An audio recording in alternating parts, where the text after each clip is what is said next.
पैसों की जरूरत है मुझे, जिसके लिए मुझे घर गिरवी रखना पड़ेगा। मैं चाहता हूँ कि तुम अम्मा से जाके बात करो और मुझे कागज ला के दो। अम्मा से आप खुद क्यों नहीं बात कर लेती?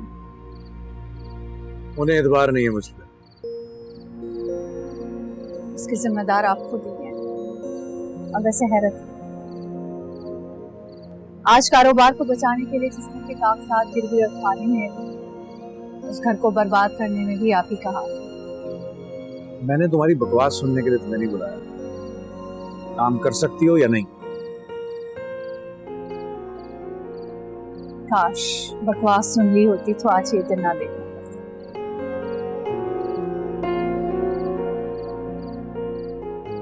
और हाँ, जहां तक बात है घर की, मैं कोशिश करूंगी आपकी मुश्किल हल हो जाए, क्योंकि जिस घर को आपने खुद अपने हाथों से तबाह किया वही घर आपको तबाही से बचा सके।